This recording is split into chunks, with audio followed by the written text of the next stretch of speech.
hari ini kita bakal membedah dan membincangkan 5 berita terhangat daripada seluruh dunia. Jadi para panelis kita malam ini terdiri daripada saya, Nadzru Iskandar, dan seterusnya adalah Duan, Kaki Komik kita. What's up bro, selamat Hari Raya. How you doing man? Selamat Raya. Hai. Seterusnya adalah Kaki Kaiju kita, Munif Malek. What's up bro, how you doing man? Okay, selamat Hari Raya guys. Selamat Zahir dan batin. So harap semua sihat-sihat belaka. Itulah, we got some stuff Raya-Raya pun nak dibincangkan. So let's get into it. Alright, so dengan itu kita akan memulakan perbincangan kita malam ini dengan berita menarik kita yang pertama. Alright, so berita menarik kita yang pertama adalah tentang $1 billion club Super Mario Bros. Jadi dalam tempoh hanya 4 minggu dibawakan sedunia, filem animasi The Super Mario Bros Movie telah berjaya mengutip 1.022 bilion di pasaran box office sedunia, di mana 489 juta adalah daripada USA dan 532 juta adalah daripada pasaran antarabangsa.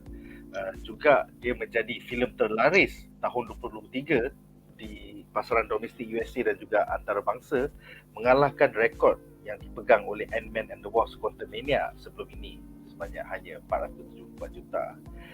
Super Mario Bros juga menjadi filem adaptasi video game terlaris dalam sejarah, menumpaskan jumlah kutipan Warcraft hanya sebanyak 439 juta dan Pokemon Detektif Pikachu hanya 453 juta. Jauh gila weh, 1 bilion guys. Terakhir sekali dia menjadi filem animasi ke-11 yang berjaya mencapai box office dunia sebanyak 1 bilion, dan filem pertama sejak tahun 2019 untuk mengecapi kembali rekod ini selepas Frozen 2. Terakhir sekali ia menjadi hanya filem kelima untuk menembusi 1 bilion, dan filem pertama 1 bilion di pasaran box office dunia sejak era pandemik bermula dalam the past 3 years. Jadi untuk segmen ni aku ada 2 soalan. Soalan pertama adalah untuk Munif ya. Adakah The Super Mario Bros Movie akan menjadi filem adaptasi video game pertama yang berjaya mencecah kutipan box office sedunia sebanyak 2 bilion? Can they do it man? Silakan. Okay, for that immediate question tu, boleh tak Mario cecah 2 bilion kan? Actually, it's possible. Tapi dia kena guna taktik yang director favourite Duan selalu buat tu, which is atuk kamera kita. Buat anniversary ke 6 month anniversary, buat 1 year anniversary release, 2nd year, 3rd, 4th, 5th year, 37th year anniversary release. Boleh nak dapat 4 bilion pun boleh. Boleh. Boleh, dia kena jadi tau. Setiap kali Nintendo buat game baru Mario, aku buat dia release. Setiap kali buat game baru, gue release. Sampai Benjamin mampus. Bodoh kamera.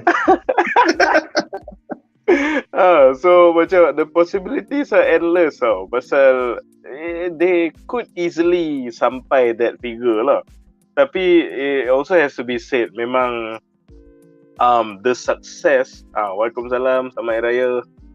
Okay, the success yang Mario ada ni is nothing short of a miracle tau sebenarnya. Sebab kau kena consider the absolute hate it was getting before movie ni release kan.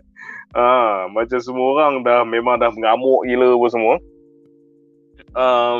Tapi itulah, but kudos to the production team, to Nintendo juga apa semua on the success. Pasal they prove us wrong. They prove the skeptics, they prove the haters wrong, and they memang blow the competition out of the water dengan 1 billion kan.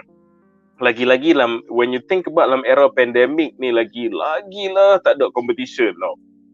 So memang gila lah what they achieve pasal if you look at all the factors and contribute to their success, dia macam almost everything they did work tau. Sebab Mario ni, even di zaman-zaman console wars awal-awal dulu, dia memang household name. Nintendo will always akan confident dengan Mario pasal dia punya IP tu memang kuat. And you can see the power of Mario many years later that still rings true tau.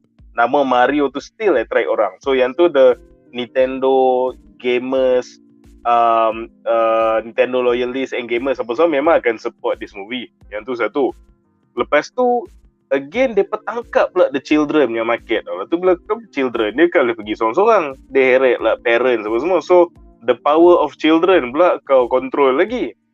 The best part is that semua orang yang duk maki cerita ni saya Chris Pratt lah semua pun ada pergi hate watching tengok. So yang tak suka pun sebut. So jadi everything just work man for the movie. But to be fair juga, dia bukanlah nasib pasal the end product yang dia bagi pun dia deliver. It was actually a very very good video game adaptation. And video game adaptation tu is very penting dalam conversation ni. Pasal apa tau? Sebab as we know, video game adaptation has traditionally been a very disastrous genre tau. Dia nak kata susah nak buat duit tu boleh rival musical genre. So musical genre dengan video game adaptation ni memang susah tau nak jadi one of those summer blockbuster movies apa semua. But they pull it off pasal at the end of the day, credit to them, they did respect the source material. Dia tak buat the same mistakes yang other punya video game adaptations buat. They actually, you love the game? Nah, the parts that you love about the video game adalah macam ni. The visuals, the callbacks, the Easter eggs, the characters and dia punya characterizations, visually semua macam ni. Even the sound design, the OST, the songs apa semua dia deliver to the gamers. Lepas tu grafik pun cantik gila for the guys yang bawa anak tengok kartun. Kau pun jahat tengok kartun and enjoy pun will be mind blown. Kau akan tengok the magma, the pasir, the ice, the trees kat belakang ni. Kau akan mesmerize. Lepas tu, and more crucially, dia tak buat changes yang ni yang kelakar saya comic book and video game adaptations yang fail selalunya. Dia akan completely lari from the source material. And Mario just did not do that. They embrace the source material. So, dia buat everything yang opposite to what typical video game adapted movies ni buat. And tada, the thing yang fans would minta all along, dia orang buat and you succeed. What's the problem man? And also, movie ni zero agenda. So, tak ada lah kena ban sana sini macam bodoh, merugikan semua pihak. Kan? So, Mario and Top Gun and some of the movies we've seen this year yang meletup, macam even Avatar pun semua dah membuktikan pada kita, respect the IP, focus on making a good show, zero agendas, take our money, take it. So kalau Hollywood tak belajar lagi, tak tahu nak kata apa lah. One final thing before kita pergi ke Duan pula, aku just nak tambah is that I have to address the critics, the early critics for the Mario punya movie ni. So I don't know what the hell you guys were talking about. Kan? Aku rasa sebab lately ni the polarization between critics and fans ni dah teruk sangat tau. So aku rasa you macam the film school film guys yang you know kritik-kritik nak avant-garde semua cerita, nak Nolan punya cerita ni, I think it's time we had categories of movie reviewers tau. Movie reviewers for movies in the purest sense, and then reviewers for comic book adaptations and video game adaptation. Meaning adaptations of things yang bukan initially bermula as a narrative story thingy.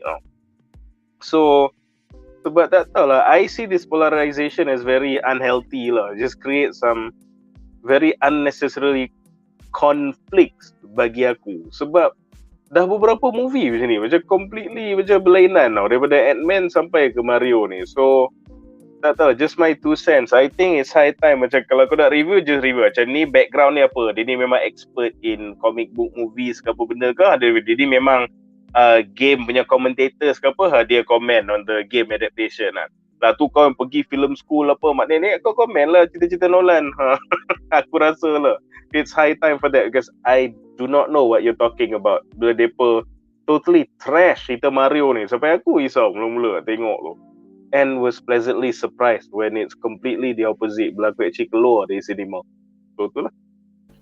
Yeah, I think masalah kritik ni is a age gap thing. Dia macam setengah tu adalah boomers ataupun Gen X dan diorang tak faham benda-benda Gen Z, Gen Alpha ataupun benda-benda yang 80s kids dan 90s kids grow up on pasal pada time dia dah dewasa. Maybe. Betul? Alright. Soalan kedua adalah untuk Duan ya. Alang-alang filem ni dah raih 1 bilion di box office dunia.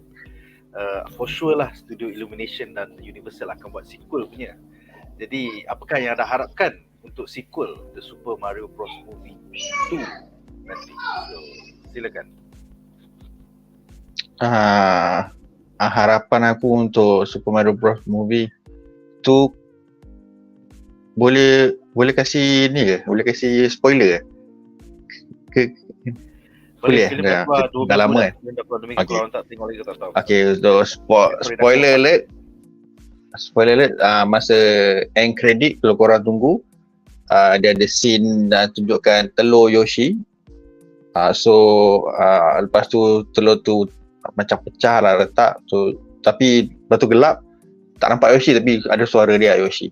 Tapi benda tak surprise pun sebab dalam movie pun kau dah nampak apa sanak saudara Yoshi berlari-lari macam dinosaur Jurassic Park kan.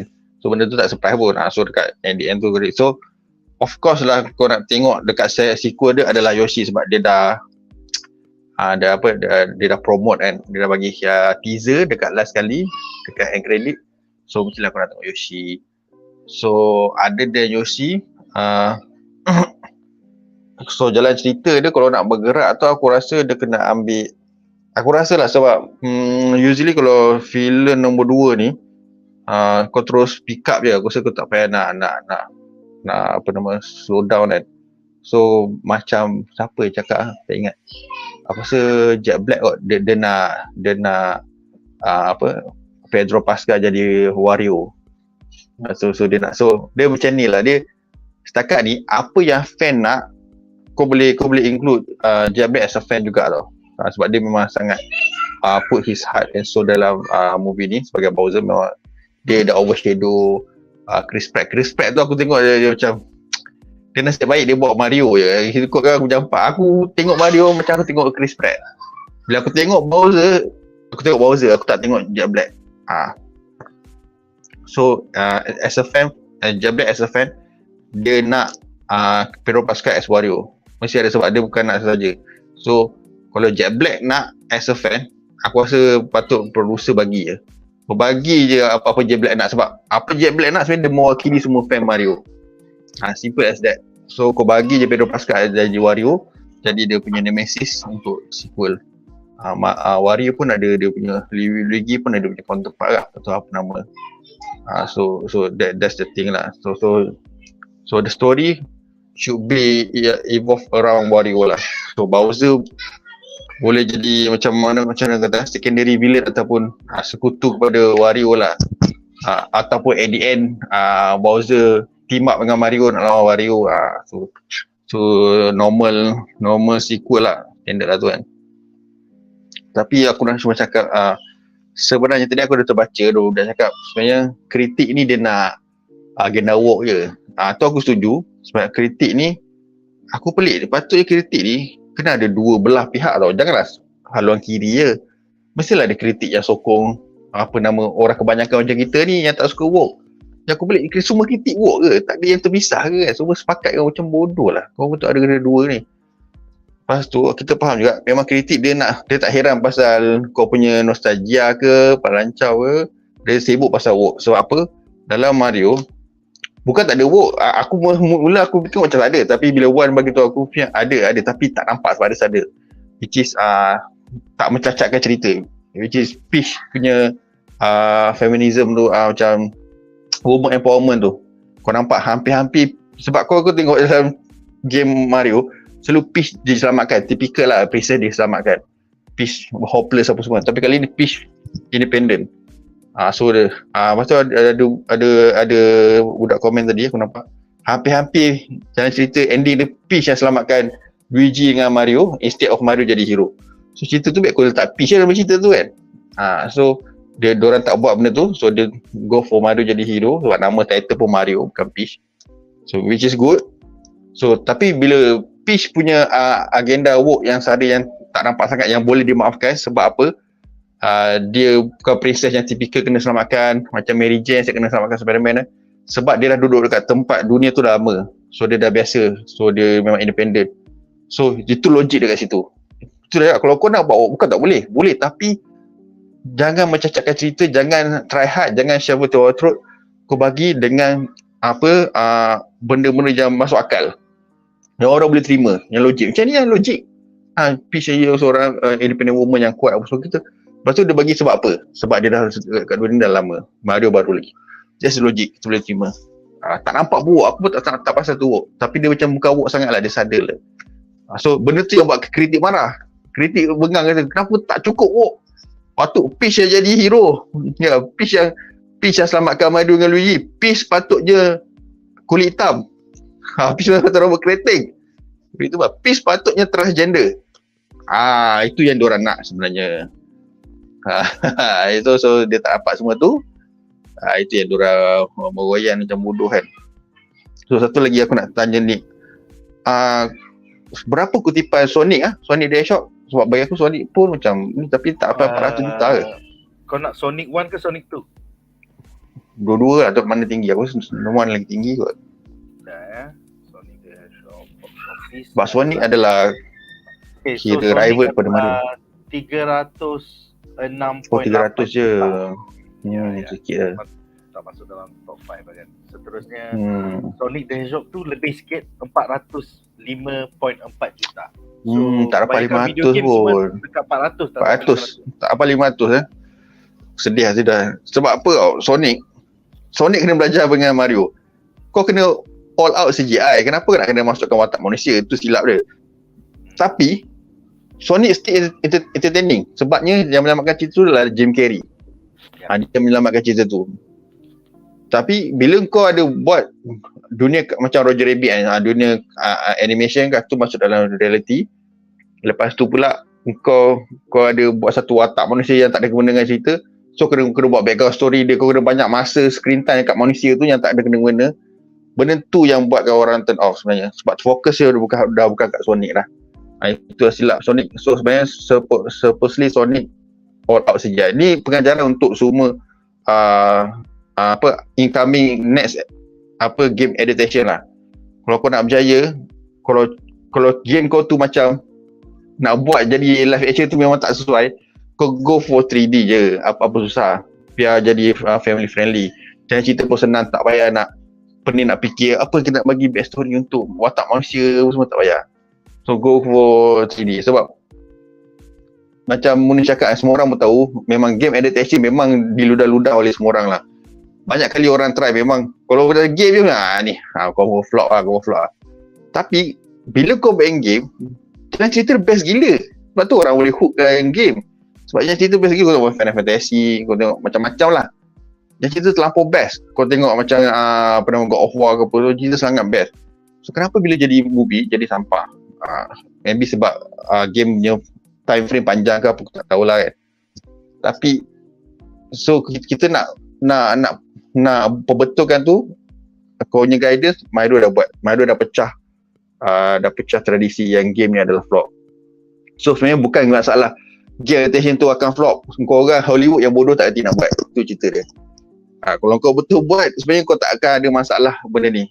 Sebab apa, Hollywood punya macam mana, Hollywood punya formula ataupun Hollywood punya blueprint memang tradisi dia turun-temurun. Kalau game dia, kita kena masukkan elemen-elemen yang tak ada kena dengan game tu. Kita buat suka hati kita, ambil benda bodoh-bodoh yang tak ada kena. Itu yang buat dia fail. Bila kau buat benda yang fan nak, kau true to the source, kau bagi apa fan nak bagi, apa easter egg, basically macam mana Marvel buat kan, kan menjadikan dah terbukti menjadi. Even though Mario ni sebenarnya near perfect. Sebab apa, respect tu lah. Sebab dia tak buat suara Mario sangat lah, near perfect. Ini pun dah buat satu blend. Kau bayangkan kalau betul-betul dia. Sebab apa, Mario ni memang sangat orang kata mahal. Macam mana kau tengok dekat dalam Wreck-It Ralph, Disney sampai nak bayar Mario tu, nak bayar dia punya lesen tu sangat mahal. Dia boleh pakai nama je, dan dia boleh pakai Bowser. Dia tak boleh pakai pun suara ataupun appearance dia tak boleh nak pakai. Tapi Sonic boleh. So maknanya Mario ni sangat mahal. So bila Mario jadi movie is memang berjaya. So hopefully semua siapa-siapa producer yang akan datang yang nak buat game adaptation, tolonglah belajar daripada Mario. Kalau kau tak boleh buat live action, kau buat terus 3D. Kalau macam God of War kan, God of War macam best kan. God of War banyak kali dengar nak jadi live action kan. So kalau nak buatlah betul-betul. Janganlah buat macam kau janganlah buat Kratos jadi kulit hitam pula. Memang pelakon suara dia kulit hitam. God of War Betul. lah Amazon Prime bro. Amazon Prime. Tak tahu lah. Aku tak tahu lah. Kalau God of War pun satu lagi sebab tak ada agenda. Mario je sebab tak ada agenda. Kalau kau nak buat agenda juga, ini memang jangan tanya kan, orang takkan tengok. Kau tengok Disney sekarang ni, apa dia bagi kakao punya ni, yang Pinocchio dia punya pari-pari dia kepala botak hitam. Lepas tu yang Peter Pan pun dia punya Tinkerbell pun hitam. Lepas tu dia punya area pun hitam. Aku tunggu dia flop je. Memang pergi mam lah kan. So cerita dia tu the source. Memanglah benda ni orang kata benda ni bukan ni dia apa nama? Macam fantasi, bukan orang betul pun yang kau nak true dia kan. Habis tu yang kau sibuk nak tukar kenapa? Kalau betul lah. Kau nak sakacau kenapa kan? Itu masalah dia. So all the best to Mario and the gang. So aku hopefully other than sequel ada project by Nintendo, Legend of Zelda ke, Metroid Prime ke apa, so banyak yang kita boleh tengok. Castlevania bro, Castlevania. Castlevania aku rasa kena buat live action lah kot. Tapi Castlevania ganas tu. Dia saya cari budak-budak. Aku tak tahu lah macam dia kena buat macam Spider-Verse punya animation 2D. Oh. Kita tengoklah apa Nintendo punya next ni. Aku rasa lepas Mario meletup ni dia akan mesti ada plan untuk naikkan dia punya apa nama IP lain yang mesti ada je. Alright. So dengan itu kita ada beberapa komen menarik. Pertama adalah daripada Muhammad Hazim yang bertanya, Panis dah tengok ke filem Sisu? Unfortunately kita orang semua balik beraya di kampung. So invite tu was like hari Selasa lepas, tapi tak ada orang balik ke KL. So tak ada siapa tengok lagi Sisu. Aku rasa Zaf dah tengok. Kau boleh tonton review Zaf. Aku rasa tak suka filem tu kot. Dia tak suka. Dia kata bosan. Ya, so dengarlah cakap Zaf. So kita orang tak sempat tengok lagi apa macam ni. Alright, so kat Perlis tak ada wayang. Itulah.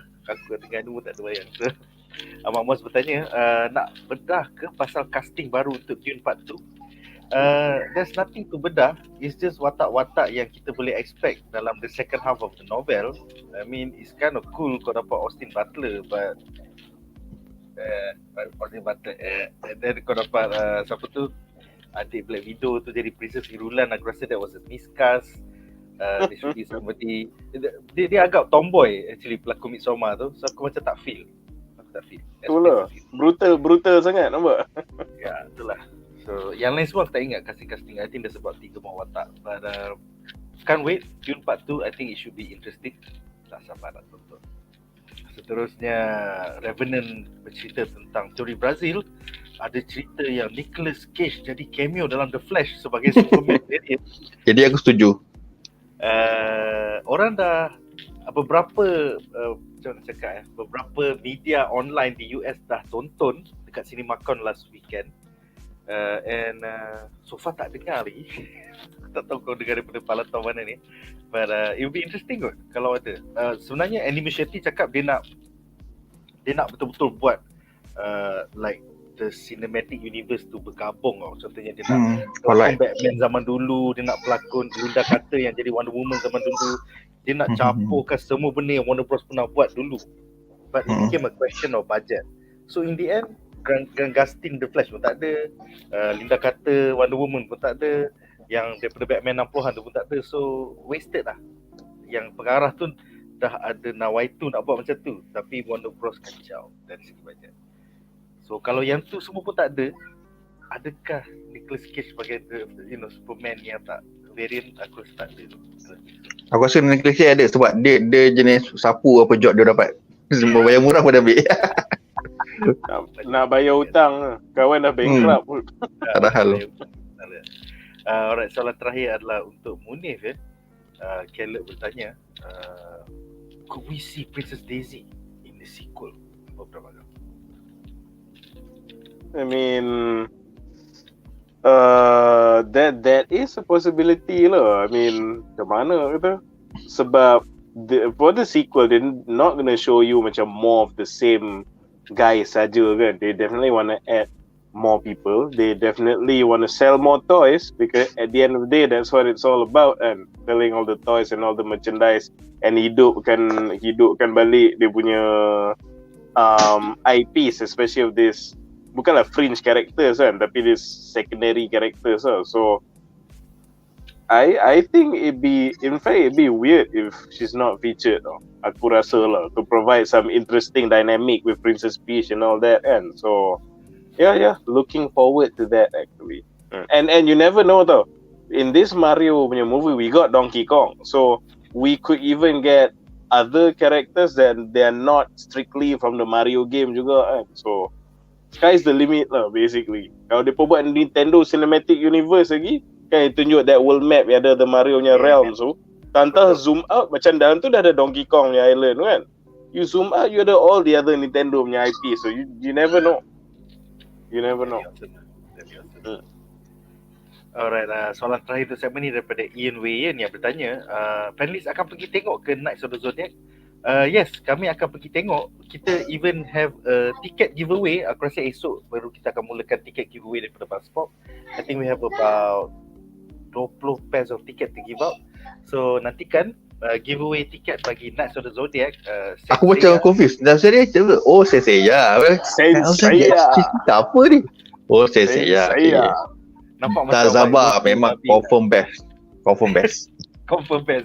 Alright, kita akan tonton semua minggu depan dan giveaway pun I think will end next Monday. So nantikan daripada kita orang di Facebook page dan juga di social media kita. Alright guys, so dengan itu berakhirlah segmen pertama kita dan kita akan ke berita menarik kita yang kedua.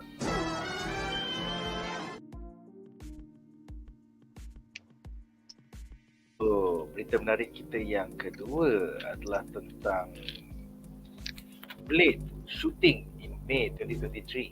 Jadi, filem MCU Phase 5 Blade yang dibintangi oleh Mahershala Ali, Mia Goth, Delroy Lindo dan juga Aaron Pierce bakal memulakan sesi penggambarannya pada bulan Mei 2023 dengan skrip terbaru oleh penulis Nick Pizzolatto daripada HBO's True Detective berdasarkan draft asal oleh Michael Starbury yang telah dipecat.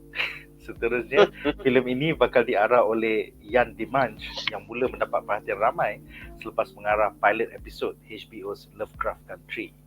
Dan filem Blade dijangka ke bawahgam seluruh Malaysia mulai 4 September 2024. Jadi, soalan pertama untuk segmen ni adalah untuk Munif ya. Apakah pendapat anda tentang penglibatan tenaga kreatif terbaru di sebalik filem Blade seperti penulis Nick Pizzolatto daripada HBO's True Detective serta pengarah Ian Dimanche daripada HBO's Lovecraft Country yang terkenal dengan dark gritty thrillers. So silakan. Aku punya thoughts on this creative team, honestly speaking, is actually quite hopeful lah. Sebab kalau kau tengok on paper, it seems like the perfect combo to bring Blade to life tau. Pasal apa, the way I see it, dia buat macam mana, Nick Pizzolatto akan ready the dark, gritty, noir-ish world building, which is, you know, that's Blade 101 for you lah. So lepas Nick Pizzolatto ni dah ready the characters, ready the setting, ready the world that dia orang akan populate, then you have Dimanche sprinkle that good old school eldritch horror punya supernatural factor to that gritty noir-ish world. So I'm excited lah. Macam cakap lah, is if you want to tell a story about Blade, that seems to be the kind of world that you need to create. And nampak gaya these two guys are adept at creating one half of the parts of that world. Aku rasa sebab kalau kau tengok in some of the best orang kata Blade punya stories lah, kalau kau nak baca lah, kau baca macam Tomb of Dracula or even Blade punya first solo venture dia dalam Marvel Preview 3 macam tu, yang dia introduce macam dia punya tok guru tu Jamal something, apa benda nama aku dah tak ingat lah. dia punya master dia. Lepas tu tak silap aku Vampire Hunter Blade Vampire Hunter 95 dengan Crescent City Blues kot, dia tunjuk in depth dia punya relationship dengan Nemesis Deacon Frost kan. So this yang aku sebut tadi quite commonly regarded as some of the best Blade punya comic sagas, comic stories. And dia semua all of the stories are quite noir-ish. Dia memang noir, dia memang very gritty. Kau tengok art style pun very smoky, very ni kan. So yeah, you got the guy behind True Detective and itulah demand kan untuk set up that world. And you look at the body of work tu, nampak macam they could pull it off lah. Sebab I dare say juga that there's really no other way for you to set up, you know, Blade punya first appearance kan. This is the vibe that he should have lah. And add to that, Mashallah Ali, kalau kau tengok pula dia punya performance as, you know, a non-powered Marvel character dalam Netflix, so which is they just jadi Cottonmouth dulu pun dah oozing class and style and charisma kan, as Cottonmouth dulu kan. Imagine him as Blade tau. So aku memang just really cannot wait for this show to get on the road lah. Cuma harap-harap kali ni there's no more, you know, issues with the direction ke, ada this internal punya problem, orang kena pecat ke sini lah. But cuma aku take it, the first altercation yang jadi within production tu is more to, bagi aku lah, nak bersangka, but it seems like the powers that be care for the quality of the show. So nampak ada direction yang dia orang kurang bersetuju tu, you know, people were removed, people were replaced, and the ones helming the show sekarang nampak macam lagi fit that gritty noir punya world of Blade. So kita boleh put the two and two and fairly assume yang yeah, they do care about the IP. And it looks like they got the right guys to set up the world that Blade will populate in lah. So on the creative team, this is one of the few times yang aku is actually cautiously optimistic. So I think they'll do great things with this, provided tak ada campur tangan yang teruk sangat from you know, the suits lah, as usual lah. Let the creatives do their thing. Yeah man, aku rasa it's better with these new guys lah. Aku tak enjoy sangat Basam Tariq before this because he was an ED director. But it leads us to the second question untuk Duan. Apakah pendapat anda tentang projek Blade terkendala kerana pengarah sebelum ini, Basam Tariq, telah dipecat tahun lepas, yang menyebabkan satu domino effect di MCU Phase 5. Filem di Marvel terpaksa ditunda ke November, dan Blade ditolak ke 2024, dan tarikh-tarikh lain macam Fantastic Four dan juga Kang Dynasty semua telah ditolak ke 2025-2026. So apa pendapat kau, Duan? Silakan. Aku rasa benda tu macam dah tahap keadaan normal lah, sebab kita pun tak boleh kita just boleh merancang kan. So macam internal punya ada salah faham ke apa semua, kita pun tak boleh nak predict atau nak kawal kan, sebab kita boleh plan je kan. So kalau ada salah faham apa semua tu, benda tu normal dalam business kan. Mana-mana business pun, lagi kalau business kat Hollywood. So bila benda tu berlaku, is a normal thing kalau benda tu ada macam rombakan lah, lagi dari segi tarik. Sebab ya macam kita dalam phase 4 kan banyak benda yang berlaku. Patutnya Black Widow ke apa dah, patut ada yang tayang dulu, jadi kata macam WandaVision patut tayang kemudian, jadi dia yang tayang dulu sebab ada pandemik apa semua. Benda tu memang as a showrunner kau kena jaga benda tu. Macam mana kau nak ni, sebab at the end of the day, fan yang macam tak ambil kisah sangat, dia just tengok je apa yang kau dah susun tu. So macam dia macam selagi benda tu tak kacau timeline ataupun jadi macam marbar macam X-Men kan boleh pelik kan. Jadi macam semua macam tak kena kan, ada macam ni jadi. Itu pun fan tak ada pertikaikan sangat. Ada lah buat lawak tapi by the time orang pun dah lupa kan. So Marvel setakat ni aku tengok, walaupun plan dia ada yang macam kejap cerita tukar kan, macam ni. Setakat ni aku tengok semua smooth lah. Tak ada yang macam memeningkan sangat. Even though ada yang patutnya ni kuat awal, ni kuat kemudian atau gitu. Even macam aku tengok DC lagi lah, macam awal semua cancel lah ni, dia itu pun kita boleh terima, kita layan, enjoy je. Siap boleh nanti-nantikan The Flash tu sebagai turning point dia akan jadi lain lah. Itu lagi macam Marvel, tapi pun kita nanti-nantikan. So bagi aku tak ada masalah, as long as benda ni kau handle it with care lah. Maknanya kau pandai macam mana nak jaga. Itu kerja top management lah. Bila benda ni berlaku, macam mana kau nak handle. Okay, ni yang baik macam ni, tolak macam ni. So ni kena cepatkan, ni kena ni. So hopefully semua all good lah. Tapi aku rasa benda ni pun for the greater good lah. Macam kalau ada salah faham pun, kau pun takkan boleh simpan benda tu lama. Contoh macam Marvel memang dia takkan layan orang yang tak terima cara dorang lah. Benda ni macam kau tengok macam Ant-Man patutnya diarahkan oleh siapa arah Scott Pilgrim, Edgar Wright. Edgar Wright. Patutnya Edgar Wright. So semua orang pun excited sebab Edgar Wright memang favourite fan juga kan. Tapi Ant-Man jalan juga. Bagi aku Ant-Man nombor 1 antara yang the best juga. Walaupun bukan Edgar Wright pattern yang take over kan, pun jadi juga. So bagi aku as long kalau kau rasa director yang kena pecat ni macam kalau dia direct macam mana, ni Ant-Man pecat Edgar Wright baik, yang paling power tu, tapi elok je Ant-Man nombor 1 elok je. So aku rasa kita just put trust to Marvel lah. Hopefully dia tahu apa dia buat lah. So dengan cara diorang handle ni, benda biar projek dah jalan, kita hope for the best for the Blade lah. Sebab aku pun berharapkan Blade ni jadi antara macam stand alone tau. Aku tak nak dia macam ada, dia tak apa kau nak jadi one of the continuity juga, tak kisah, tapi biar dia stand alone. Sebab Blade ni bagi aku sangat dia punya vibe dia sangat berbeza. Dunia dia lain. Dia tak ada colourful, pelangi ke, tak ada. Dia sangat dark sebenarnya. Sebab dia berlawan dengan vampire. Sebab tu kau nak buat benda tu dark. Dia masanya macam mana kau tengok Multiverse of Madness punya dark kan, tu dark macam Jessica Witch. Ni kau nak tengok vampire punya dark macam mana. Macam sebetulnya kita nak tengok vampire bling-bling macam Twilight, kita nak tengok betul vampire punya. Macam mana kau tengok Blade nombor 1 tu, aku tengok Blade nombor 1 aku seram tau.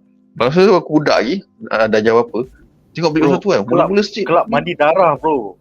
Mandi darah. Okay. Aku tengok cerita ni best. Mandi darah.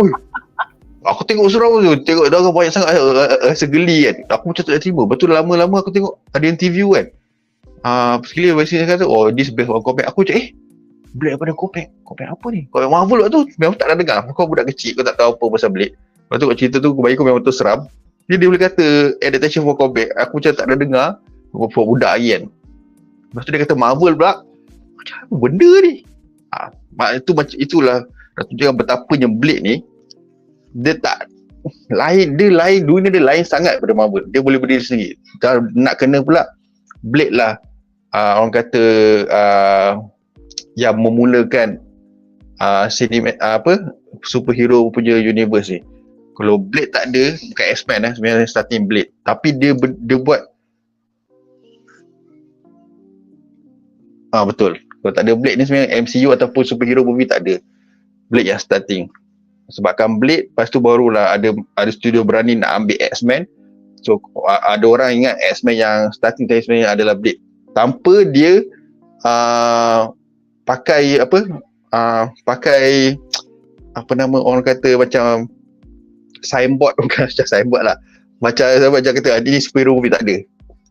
Dia berdiri atas kaki dia sendiri. Dia cerita pasal vampire, kalau vampire. Dia tak ada nak kata aku superhero movie, kau kena, tak ada. Tapi dia start dulu pasal comic book movie dengan superhero movie. So sangat-sangat penting untuk buat Blade ni jadi orang kata apa, cara kata kau macam bagi dia sesuatu benda yang orang kata macam orang tengok movie ni lain, vibe dia lain, tak sama macam Marvel, tapi at the same time antara Marvel punya greatest movie. ada the engine ke apa ke, aku kena treat blade ni sangat-sangat detail. Tapi kalau tengok Masya Ali pun aku macam letak harapan tinggi dan aku rasa percaya jugalah. Hopefully tak ada agenda. Satu ni tak, kalau boleh jangan ada agenda lah, tolonglah. Gila, aku rasa tua tu. Aku baru perasan filem Blade keluar tahun 1998. 25 tahun lepas. Masa tu aku baru lahir. Cik baru lahir waktu tunjuk muda kan. Padahal dah lahir dah. Aku baru lahir. Alright, so kita ada 5 komen menarik. Pertama, Ian Wayan bertanya, adakah Blade akan jadi cosmic horror pula? I think so. Cosmic diorang kata spekulasi netizen adalah pelakon Mia Goth tu bakal melakonkan watak Lilith, the daughter of Dracula. So maybe akan ada elemen-elemen cosmic horror kalau korang nak main game Midnight Suns hari tu. Yeah. Betul-betul. Aku rasa that speculation tu menarik juga pasal aku rasa the initial plan was memang untuk somehow match timing Midnight Suns dengan Blade. Sebab Blade pun heavily featured dalam game Midnight Suns and memang the main antagonist is Lilith. So aku rasa in a perfect world ialah pasal production problems ini kena pecat lah, COVID lah, apalah. So in a perfect world they would have like game Midnight Suns keluar sekali dengan movie Blade. Itu memang gempak gila lah. But since that couldn't happen, tapi it's okay lah. That would have been an extra thingy lah. Yang paling penting movie to best, yang paling penting game to best. But game Midnight Suns tu memang well received. It's really cool. But yeah, the main antagonist dalam game tu memang Lilith. So aku rasa that speculation tu was born from the game Midnight Suns most likely. Cool. Tak sabar nak tengok Mia Goth Lilith. Kalau betul biasa. Dah lah Goth kan, memang sesuai. Tu lah, dah lah Goth. Galadrius bertanya, Black Knight tak ada ke? So dalam draft asal oleh Michael Starbury ada, tapi katanya the new writer ni akan memotong cameo Black Knight. So maybe Black Knight tak ada dalam filem Blade. So aku rasa bagus juga sebab biar fokus kat Blade je. Betul, fokus kat Blade. Setuju. Baru filem pertama kita fokus kepada main character. Alright, seterusnya Shikamarul bertanya, apakah rating filem ini nanti? Harap-harap R-rated, tak pun rating macam Werewolf by Night. Yes. Well, the script is being rewritten, so kita tak tahu sama ada dia R-rated ataupun tidak. Tapi spekulasi netizen mengatakan ia adalah R-rated. Dia macam ni. Kalau Deadpool akan dapat first R-rated for Marvel Cinematic Universe, dan kau tahu Blade nombor 1 memang dah R-rated dah, darah menyembur boleh mandi darah. So kau kena make it right, kena bagi Blade R-rated juga. Itu je cara dia. Betul. Lepas tu kau jangan bawa anak-anak kau tengok Blade pula kan. Dia cerita superhero je, kita tengok Blade. Apa trauma budak tu. Apa cerita apa ni? Apa yang aku tengok ni? Bapak bodoh juga boleh tak? Tolong jangan tolol dia. Alright. Second last question. Apakah Blade adakah Blade ini satu bridge untuk tim Midnight Suns? Semoga nanti ada cameo Werewolf by Night and Man-Thing. Maybe pasal dalam komik pun I think it was bukan dalam komik Blade, it was dalam komik Ghost Rider, The Rise of the Midnight Suns back in 1993, aku umur 13. But yeah, I think this could be the beginning of it all, the dark side. Tapi ni kau kena ingat, kalau dia nak buat Midnight Suns kan, memang ada Ghost Rider, ada Blade, ada semua kan. Kau kena ingat ada satu lagi watak, ada Mobius. Itu yang kita nanti kan. Mobius dengan Blade ada bersatu. So macam mana? Duan. Again, aku bawa kau balik ke game Midnight Suns. So interaction tu dah jadi tau. Dalam Midnight Suns dia punya expansion baru ni, dia masukkan Mobius in the game. Dia banyak duk back and forth dengan Blade.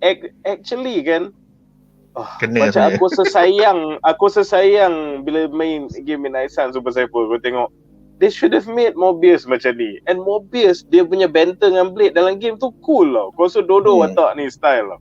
Tapi sekarang dia dah jadi meme.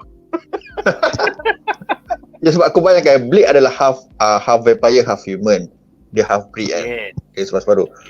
Mobius pula dia bukan true vampire, dia artificial ke apa, dia macam vampire buatan, bukan vampire betul. betul. Sintetik. So benda ni diorang pun tak boleh nak bunuh sama sendiri, diorang nak jadi kawan pun tak boleh. Sebab Blade dan Blade tu bukan betul ni. Macam tu lah. Maksud macam somehow macam kawan teman tapi mesra ke macam tu lah. Well, aku harap akan ada lah cameo oleh Jared Leto sebagai asap kan. Sebagai asap. Boleh juga. Alright, soalan terakhir adalah untuk Kaki Gamers kita, daripada Mak Zulkifli bertanya, bagi saya movie game terbaik sepanjang masa adalah FF7. Betul-betul sequel kepada game. Soalan menyimpang, bolehkah panelis rating per 10 dan kenapa korang suka atau tak suka kalau korang rasa sebaliknya? Saya tak rasa zaman sekarang ada author berani sambung story game ke movie. Ni pasal Mario ke ni? Tak, ni pasal FF7. Korang pernah main ke? Sorry, aku kaki bangku. Aku main FS10 je. Kalau Munif pernah main kot. Munif, kau pernah main FF7? Classic. Dia yang Zulkifli punya komen ni is, dia kata apa, they actually, betul lah, it's actually quite gutsy of dia orang untuk dia buat movie, and the movie tu is a sequel daripada game. So in a way it's a merging or bridging of two genres. Dia bukan macam ni adaptation of ni apa, dia movie tu sendiri jadi sequel to the game, which is actually masa tu really cool lah. So yang tu pun pasal itulah nostalgia factor lah apa semua. Memang aku pun quite rate it quite highly lah. Aku bagilah 8.5 out of 10 je tu, personal opinion. Tapi kita kena ingat juga, kalau kau nak benda ni jadi trend kan, kita kena be fair and tengok at the other case studies bila dia cuba benda ni and dia tak menjadi tau. Macam contohnya Final Fantasy 15 ni, dia cuba buat the same thing tapi terbalik tau. The movie sekarang ni ada kat Netflix tau, kau boleh tengok yang Kingsglaive kan. So Kingsglaive tu is a prequel of sorts tau untuk the Final Fantasy yang later. So tapi isunya, this is an instance where the merging of the two world tu kurang elok pasal the game tu, Final Fantasy 15 masa dia keluar tu, game tu macam game tak siap. Lepas tu kau baca game tak siap tu, watak ni siapa? Belum masa dia ni mati. Apa yang tengah berlaku ni? Tidak. Semuanya kau kena tengok si Kingsglaive. Kingsglaive sebenarnya prequel. Lepas tu Kingsglaive tu tak tunjuk at all cinemas at the same time. Ada setengah cinema pun tak tunjuk. Lepas tu kau end up macam tak ramai saw the movie, and to everyone the game felt unfinished. So on the other side, this is the danger kalau nak buat prequel or sequel tapi from connecting different media. Dia bukan movie to movie, dia game to movie macam tu kan. So they did it well dengan 7, but not so with 15 tau. So kalau nak ada future projects macam ni, they should really consider accessibility and continuity lah sebenarnya. Depa tak boleh, you cannot use the separate medias to support each other punya existence tau. Tapi dia patut complement movie tu best and memang game tu best. Kau tak boleh jadikan movie and game tu is crutch untuk each other, which what I think happened with 15 lah. So itulah aku punya pendapat about this thing. Tapi you have to admire Square Enix punya, dia pun ni selalu ambitious lah. Game dia hit and miss ke apa, you have to give it to them. They are super ambitious. I hope they keep experimenting. But man, 15 was an unfinished mess lah. That has to be said. But going back to 7, yang 7 tu okay lah. Bagi aku quite best lah. Aku pun dulu pernah tengok Adventure Children juga. Sebab dia tu memang tengah top. Walaupun aku tak main game dia, tengok Adventure Children. Walaupun aku tak main game dia, aku tengok cerita dia, aku rasa macam aku tak perlu tahu backstory situ, tapi aku boleh layan sebab dia action, dia cerita macam just nice. Lepas tu CGI dia memang perfect lah. Satu lagi sebab orang suka Adventure Children adalah sebab sebelum tu diorang ada buat Final Fantasy Spirit Within selalu. So time tu semua orang fan marah gila. So Spirit Within tu memang tak ada kena, itu Hollywood style. Sayangnya Spirit Within tu sebab dia dah buat CGI mantap gila. Aku ingat tu cerita live action, CGI dia masa tu memang apa kira macam medali zaman lah. Macam mana dia boleh buat CGI muka orang betul lah. Cik, ni cerita orang betul. Aku baca gempak kata CGI. Asal orang betul berlakon ni? Dia punya mantapnya CGI dan tu. Sekarang muka tengok mungkin tak lawa lah kan. Tapi at that time memang dia CGI dah power, tapi jalan cerita dia boring. Sebab apa? Dia tak ada kena-mengena dengan game. Dia jangan ambil title pun tu dia buat Hollywood buat suka hati. Suka hati aku nak rosakkan. Tu dia momen yang rosakkan game adaptation. Lepas tu bila dia counter balik, Capcom counter, Capcom pula Square ini counter balik. Ni kita orang style, kita orang buat Japanese style. Sama daripada ni game nombor 7. Every Children memang best gila. Masa lawan Sephiroth tu, kau bayangkan rupanya pendam besar tu boleh buka-buka. Smart gila lah sel. Betul. Betul story lain. Aku sebenarnya main game Final Fantasy, the only aku main 10 EXO yang Tidus dengan Yuna tu. Masa tu aku main best gila. Aku macam kenapa dia tak buat movie pasal ni kan. Sebab cerita dia macam best gila lah kalau kata lah. Weh, dengan lagunya best, dengan the world building, dunia world best. Hai, sayang dia tak buat apa-apa nombor X kan. Patut dia buat nombor 10 sekali.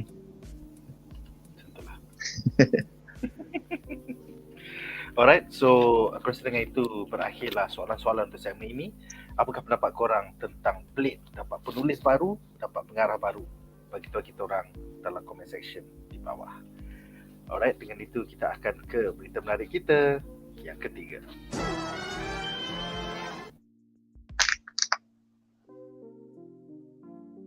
Menarik kita yang ketiga adalah tentang Star Wars 10 All Rey Skywalker. Jadi pitch asal oleh penulis Damon Lindelof yang menulis Watchmen dan juga Lost kepada pihak Lucasfilm adalah sebuah Star Wars film berlatarkan 60 tahun selepas filem Star Wars Episode 9 Rise of the Skywalker berakhir. Ia tentang Rey versi veteran berumur 80 tahun cuba membina kembali The New Jedi Order dengan 2 padawan. Namun Lindelof telah dipecat oleh Lucasfilm dan kini diganti dengan penulis Steve Knight daripada siri Peaky Blinders yang akan berganding dengan pengarah Charmin Obaid Chinoy daripada siri Miss Marvel untuk menjayakan filem yang hanya 15 tahun selepas Star Wars Episode 9. Alright, jadi soalan pertama adalah untuk Duan ya. Adakah anda lebih rela sekiranya filem Star Wars Episode 10 dibintangi oleh Daisy Ridley kembali 15 years after Episode 9 ataupun pelakon veteran seperti Helen Mirren sebagai Rey versi tua bangka 60 years after Episode 9? That's something next level shit tu, silakan. Aku ke Munif? Munif dulu. Siapa? Munif. Aku lah. Okay. Dia macam ni lah. As much as aku suka Helen Mirren and respect her as a really, really, seasoned and hebat punya actor, aku rasa it's a bad idea, the direction yang Lindelof nak ambil tu. But it needs to be said also that because of Lost, Lindelof deserves to be fired from any project that he joins in now and the future. So let's get that out of the way first. Okay, kenapa aku rasa it's a bad idea buat cara ni? Pasal number one, it's a fucking cop-out. It's a cop-out. Sebab dia macam mana, aku rasa Lindelof, dia punya idea back then lah. I mean, it's common knowledge, semua orang hated, especially episode 8 and 9. This is no secret. So, dia ingat, kita nak continue juga with an episode 10, tapi kita nak cuci tangan from the hatred of 8 dengan 9 tu. Let's just tukar pelakon now. But that's not the way to approach it, pasal that's not the problem. You're not addressing the problem. The other reason kenapa aku tak suka this idea is because bagi aku, performance-wise, Daisy Ridley played a really good Rey. She was very intense, kan, the intensity she brought to the character, she's very emotive. It's just that she was just written very poorly. That's not her fault. Dia jadi OP bukan pasal lakonan dia. Dia jadi undeservingly OP because of the writing. So kalau kau sekadar swap the character of Rey dengan Helen Mirren, that's still, Rey the hated. That doesn't change, and you are not addressing the issue, which was poor writing. Another thing pula is that kalau kau nak involve Helen Mirren as a season punya Jedi, rebuilding a Jedi Order apa, then that could have been a whole new movie on its own lah. Biarlah tunjuk Helen Mirren as a previously unheard of Jedi yang dah veteran yang tengah raising, you know, the Jedi Order dengan 2 new Padawans. That could have been interesting. Sebab korang duk cakap macam episode 10 and beyond nak explore characters and stories beyond the whole Skywalker family drama. But then you fall back to someone with, you know, still a Skywalker slash Palpatine last name kan. So di mana yang dikatakan kau nak lari from the Skywalker punya saga kan. Itulah. So aku punya hope for this Star Wars movie is this lah. Maybe it's a good thing dia pecat Lindelof, sebab Lindelof nampak gaya because of this casting news ni. Nampak dia nak ambil approach of cara mudah dan cuci tangan. Just swap Rey with a different actor and it'll be fine. So that shows yang he's completely out of touch and tak faham what was the issue yang orang tak suka 8 dengan 9. So hopefully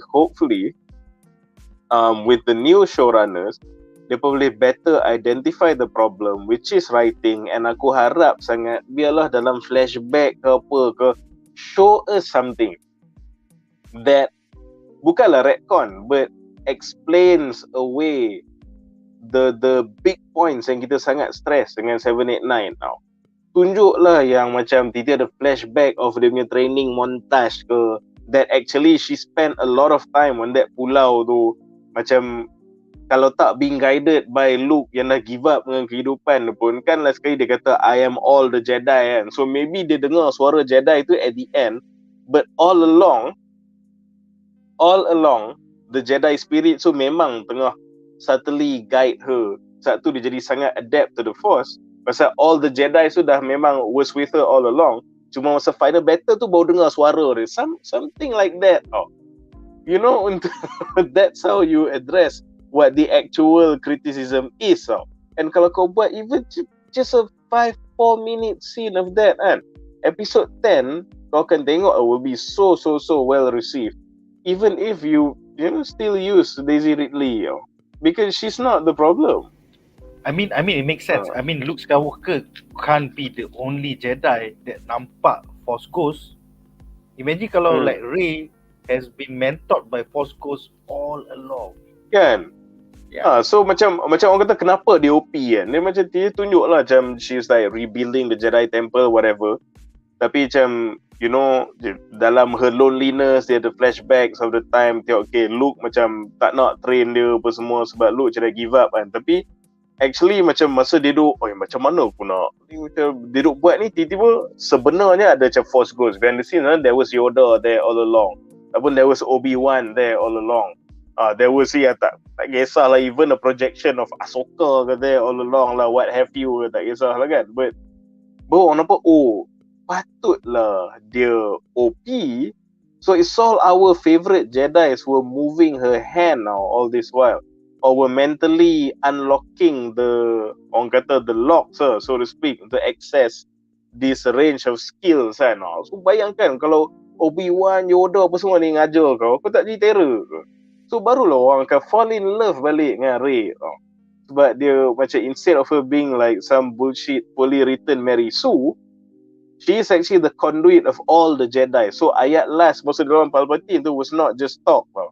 She is all the Jedi but all along. So barulah so these are the things you should think of putting in episode 10 daripada kau tiba-tiba just tukar pelakon, but it's the smelly law of Rey tu is the same. So itulah Lindelof yang tak tahulah. So memang elok lah kena pecat sebab it really seemed like he was just going to do the same freaking thing. Yeah. So I'm glad that he's so I'm glad that he's gone, but itulah not to be a downer, tapi kena pull us back to reality balik kan. Aku really hope the new showrunners do a good job. But this is still the Miss Marvel director we're talking about, whose body of work consists of award-winning documentaries and not much else. The guy behind Peaky Blinders, you like to tahu, is very good at doing like gritty stuff. And aku tak tahu, bila kau cakap rebuilding the Jedi Order, I'm expecting to see the more fantastical side of Star Wars. Sebab this is the religion part of Star Wars. This is not your Rogue One. This is not your Mandalorian. This is not your Bad Batch ke apa benda ke. This is the religious aspect of Star Wars kan. So tak tahu, hopefully our satu dia buat realistic documentary, satu dia buat gritty show. So maybe someone boleh come in as a consultant to add some fantastical elements to the movie lah, harap-harap lah. But whatever it is, it seems that Lindelof had a really, really bad idea in his head. So bagus agak kalau dia dah kena buang. But I want to say it can't get worse than that, right? Tapi itulah, I don't want to jinx it juga. So tak tahulah. But itulah, if you don't understand, even if the showrunners, kau tak faham what the problem is, which is not the characters but the writing, if you don't address that, then you can have anyone playing Rey, it doesn't matter. It will continue to be hated sebab they can suffer the same shit, the same problems that were dropped on us in episode 8 and 9. Itulah. Alright, so soalan seterusnya adalah soalan bonus untuk Duan ya. So kita dah nampak yang David Zaslav bakal mereboot Harry Potter menjadi siri TV 7 musim. Jadi pada pendapat kau, adakah kekemat ataupun Kathleen Kennedy patut ikut jejak Zaslav ni dan reboot je sequel trilogy? Apa pendapat kau Duan? Silakan. Reboot je lah. Nak buat apa lagi? Tak adalah. Reboot je orang tak suka sebab fans Star Wars semua memang suka the continuity. Kalau reboot tu, dia sebenarnya reboot sebenarnya ikutkan reboot ni tak salah. Ada je franchise reboot banyak kali. Batman berapa kali reboot, berapa kali tukar-tukar apa semua kan. So macam contoh macam James Bond berapa kali reboot, Superman lah. So benda ni reboot sebenarnya benda akan apa, sampai masa tak tahu Marvel pun akan reboot. Kita tak tahulah kan, dia sampai dah tak ada idea pun reboot je. Tapi kalau ikutkan Star Wars, diorang memang tak pernah reboot. So diorang ikutkan, diorang tak suka, dia suka the continuity. Macam Marvel juga, dia suka continuity of saga of law atau the prequel. And so nak tengok apa jadi ni apa, in the middle, macam apa Fast and Furious lah, in the middle. Cerita ni kat tengah ni selit lah. So diorang suka macam tu, as long as not reboot. So kalau macam Harry Potter tu reboot tu, aku rasa pun fan dia pun tak suka sebab benda tu dah habis. So bila reboot tu nampak sangat kau nak milking the cow. Tapi itulah, sebenarnya reboot tu pun tak salah sebab tu reboot tu untuk kau, first memang untuk milk the cow lah. Second is kau nak sesuaikan dengan new generation. So kau macam retell the story ataupun dengan cara yang baru ataupun dengan pelakon baru, dengan direction baru ataupun ada tambahan cerita baru. Tapi kalau Star Wars ni aku rasa tricky sikit lah. Harry Potter tu pun aku rasa orang fan dia tak suka, tapi kita dah, sebab dia dah ambil decision tu untuk reboot, so kita akan tengok macam mana result dia.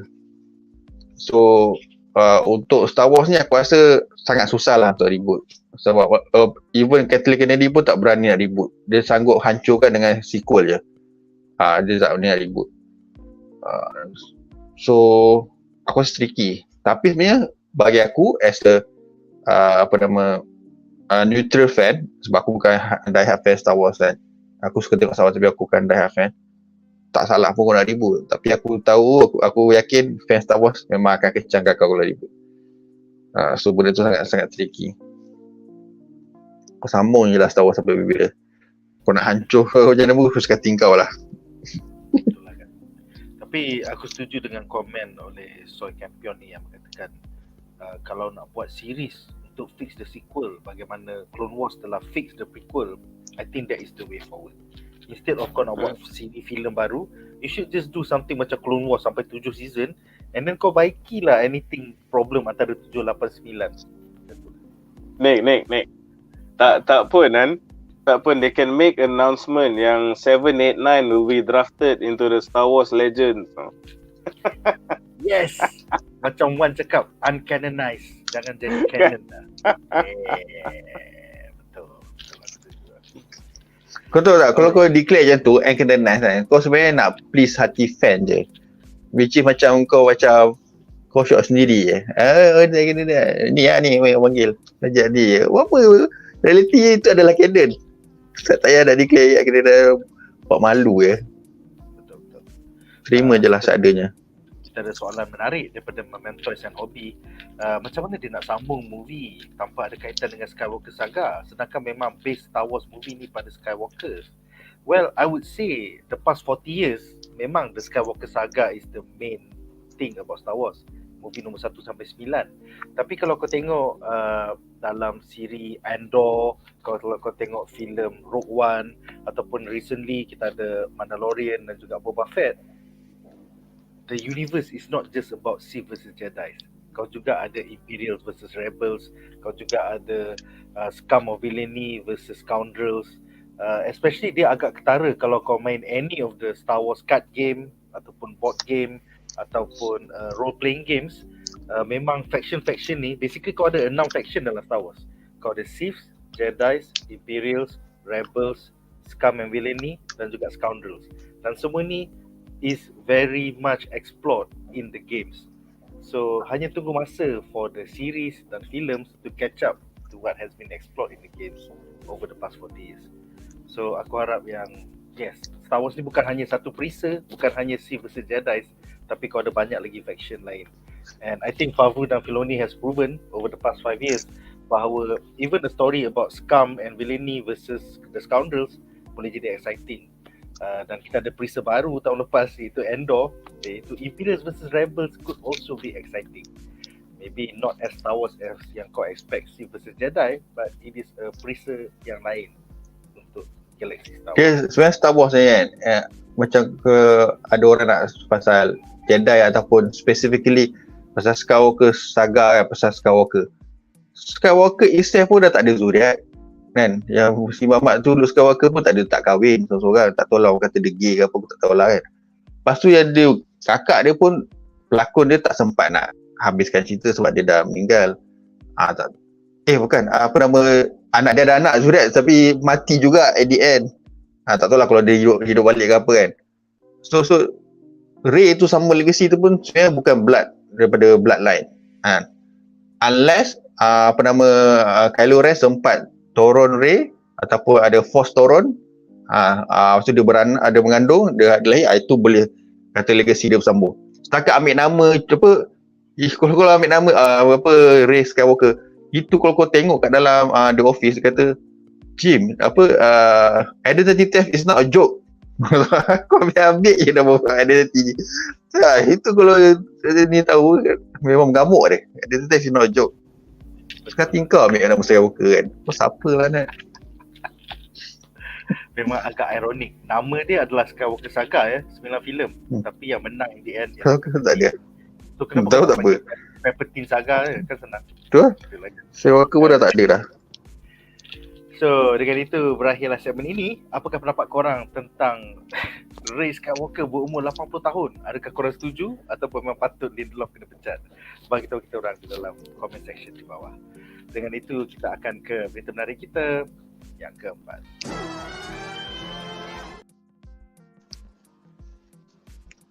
Alright, so berita menarik kita yang keempat adalah tentang filem sequel Gladiator 2 umumkan barisan pelakon. Jadi barisan pelakon untuk filem sequel Gladiator 2 telah pun diumumkan. Pertama kita ada Connie Nielsen yang kembali sebagai watak Lucilla. Aku rasa tu he was like the Joker punya adik kot dalam filem tu kalau kau tengok, yang Emperor tu punya adik. Kemudian kita ada Barry Keoghan sebagai Emperor Geta. Seterusnya kau ada Paul Mescal sebagai Lucius, anak lelaki kepada Lucilla. dan juga fanboy kepada Maximus, iaitu Russell Crowe. Seterusnya kau ada Joseph Quinn daripada Stranger Things sebagai Emperor Caracalla, dan terakhir sekali Denzel Washington bakal tampil tapi tak tahu watak apa. Knowing that era tu, most likely dia akan jadi seorang slave kulit hitam. So sinopsis dia adalah Gladiator 2. The story will take place over 20 years after the events of the original film and follow a now grown Lucius as he takes on Maximus' legacy. Lucius was the son of Lucilla and he had a front row seat to Maximus' story in Gladiator. Jadi pengarah Ridley Scott bakal kembali untuk menjayakan filem epik era Roman ini, dan sesi penggambaran bakal bermula pada pertengahan tahun 2023. So soalan pertama adalah untuk Munif ya. Apakah pendapat anda tentang kehadiran pelakon berbakat Barry Keoghan, watak druid daripada Eternals, serta breakout star Joseph Quinn, watak Eddie Munson daripada Stranger Things 4, sebagai the villainous Emperor Geta dan Emperor Caracalla respectively? Diorang agak muda to be villains. So apa pendapat kau? Bagi aku the Joseph Quinn nya casting tu is the most interesting lah untuk aku, pasal because of Stranger Things, aka Eddie, dia jadi this at one point memang flavor of the month tau. Jadi this whole macam whirlwind punya movement that swept everyone off their feet, and itulah macam just a really epically lovable punya character tau. Lepas tu, and then macam he is doing nothing else as far as I know lah kan. Or at least macam when talking about like huge roles lah. So suddenly dia keluar this casting news yang dia akan berlakon in the sequel to a very legendary punya movie, and then jadi pula what was supposed to be a villainous character lagi.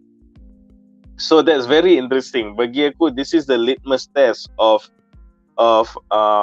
Joseph Quinn as an actor lah. Sebab okay, kau dah berjaya buat semua orang macam generally the whole world memang fall in love dengan kau. Can you make the whole world hate kau pula? So that is something really interesting to see. And bayangkan kalau he actually pull it off, his name will be beyond bankable. So this is a litmus test, tapi at the same time, this is also a huge opportunity for Joseph to reach to break this whatever ceiling he has as an actor tau, to go to a completely new level. So yeah, that'll be very interesting to see. Tapi untuk Barry pula, it's a different thing. Sebab Barry, the funny thing is that we know he's actually a good actor sebenarnya from some of the stuff that we have seen him in. Yeah, he's undoubtedly a very good actor. Tapi irony in that be interesting lah kan. So ini emperor pula kan. So but yeah, for Barry ni yang menarik about this guy is that dia, like I say, he's a good actor, kita dah tahu, but his highest profile role to me would be of course dalam MCU in the ambitious project The Eternals as Druid pula kan. So suddenly dalam dia punya most high profile movie, it was quite a letdown.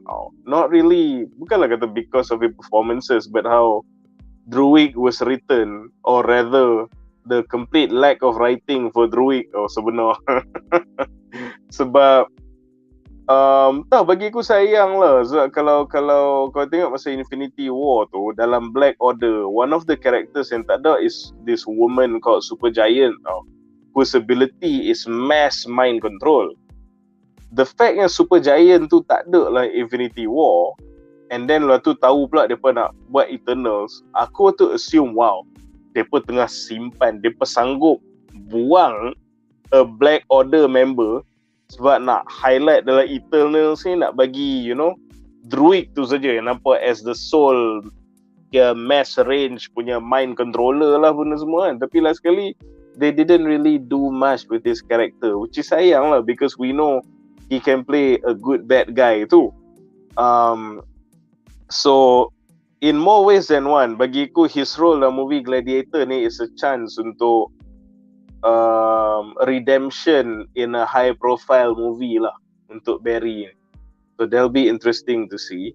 And the good thing is that dalam movie Gladiator ni, you won't have to juggle 11 watak utama.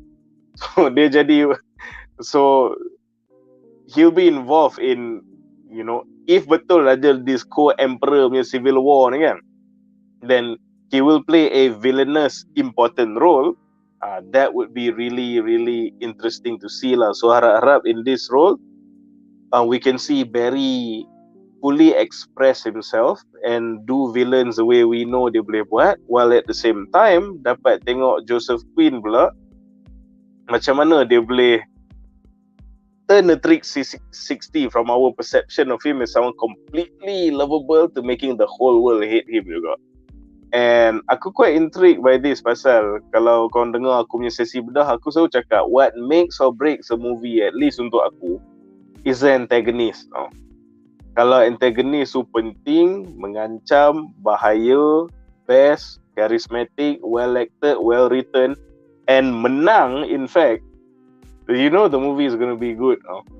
So far nampak they put a lot of stock and a lot of thinking into the antagonist, which aku really suka lah. Tapi itulah, siapa watak Denzel ni memang remains a mystery. Kita nak speculate pun susah sebenarnya, sebab in the first Gladiator movie pun dia don't mistake this show for a historical documentary sebab banyak benda memang just complete horse shit memang dia orang tokok tambah lah apa semua kan. Although the some of the characters tu memang wujud lah, memang betul macam Commodus tu, and he did participate in Gladiator battles lah apalah. But itulah, kalau kau nak reference real history untuk find out siapa watak-watak ni or siapa Denzel might be, pasal you're not gonna find it lah. So as of now, aku just very excited for the simple fact yang nampak dia bagi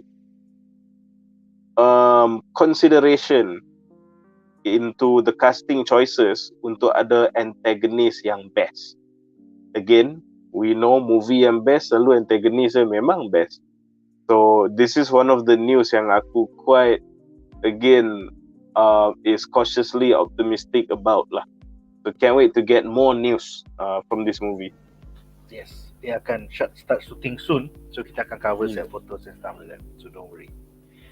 Soalan kedua adalah untuk Duan kita dah nampak Atuk Cameron kembali buat bilion-bilion. Sekarang Atuk Ridley Scott pun jealous. Dia pun nak buat balik lah. Dia punya Alias datang balik lah. Sekarang Gladiator dia datang balik lah.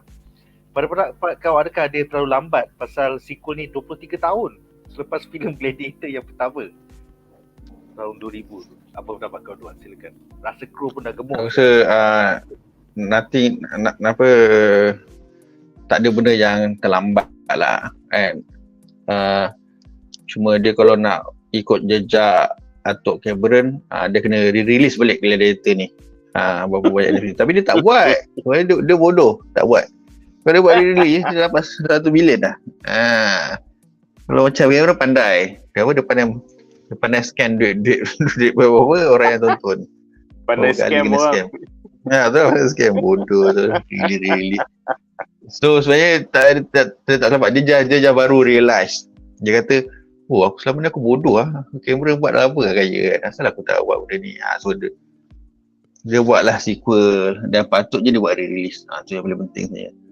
Tak buat release tu, kau remaster lah, kau buanglah benda-benda yang kan ada kantor Gladiator, ada crew member nampak kamera lah, pakai topi lah, ada handphone lah, kau tak tahu kan. Benda tu kau buat balik bagi elok ke kan. So kau release lah balik banyak kali. So untuk ni, kali ni nombor 2 sequel ni actually bagus sebab sama mana-mana selalu actor lah, director aku maybe director ada jugalah. So diorang banyak keluarkan balik cerita-cerita yang diorang pernah top dulu. So dia buat sequel sebab diorang macam in a way diorang macam tak ada job. So diorang nak buat create a new IP ataupun new produk, dah tak ada, dah tak kerti. Macam Disney dia bodoh, dia banyak ribut dah. So macam ni, orang pun dah tak ada idea nak buat cerita baru pun takut orang tak terima. So dia ambil dia punya produk lama, so dia buat sequel. Bagi aku okey lah sequel daripada kau reboot kan.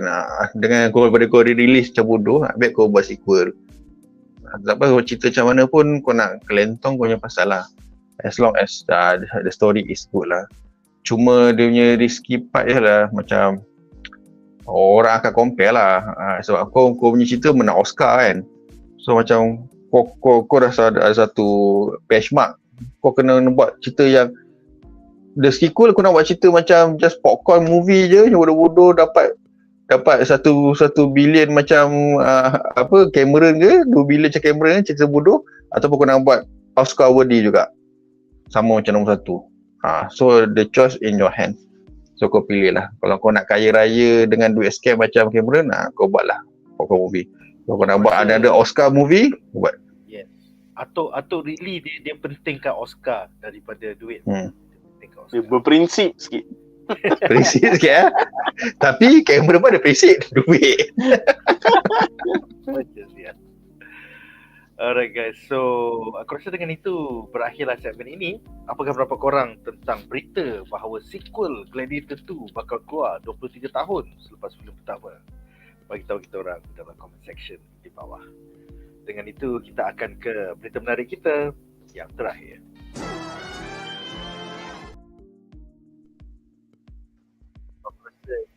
Yang ramai, ini adalah berita daripada CinemaCon minggu lepas, di mana telah diumumkan barisan pelakon suara bagi filem animasi prequel Transformers 1.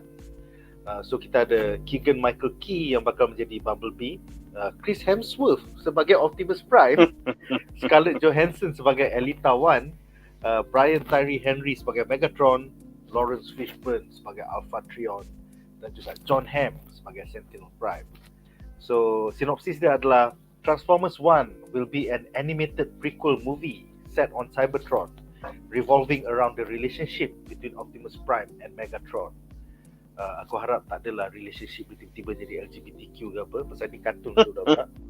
So filem animasi prequel Transformers 1 bakal ditayangkan di pawagam seluruh Malaysia mulai 17 Julai 2024. So soalan pertama adalah untuk Munif.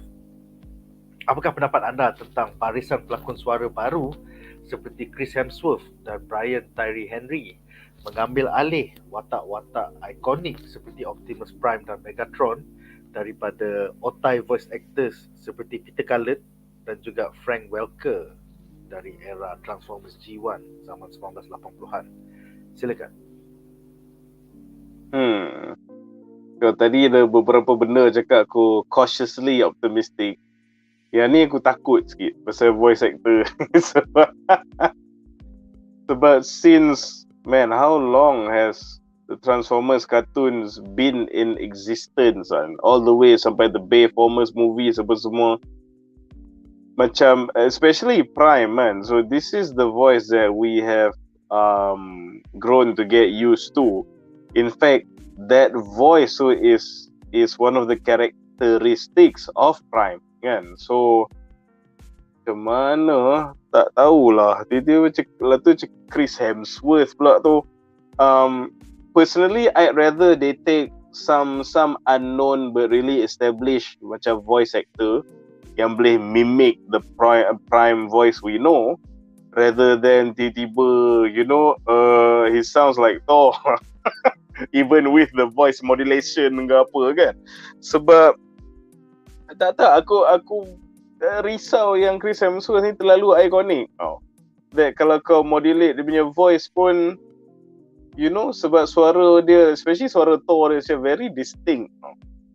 But it could go both ways. Here's the thing, I've been wrong about voice actor in an animated movie not too long ago. Sebab Mario Mario macam kita punya fear tu kan was completely macam unfounded lah sebenarnya. So I can admit when I'm wrong lah. So Mario proved me wrong. Itu pun aku risau gila-gila babi risau macam tu. But I was wrong.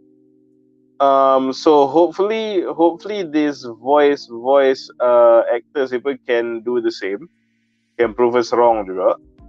Tapi it could also go horribly wrong juga lah, tak tahulah. Dia macam there's this thing yang aku akan panggil sekarang as a ring of power punya effect tau. So bila aku cakap ring of power effect ni, makna dia apa tau? Depa faham this IP ada loyal fan base, tetapi depa nak buat duit, but yang two factors yang akan rolling untuk decades akan datang. First, secondly, untuk this new generation of humans which is potential money yang dia tak tap into lagi. So that is a ring of power effect tau.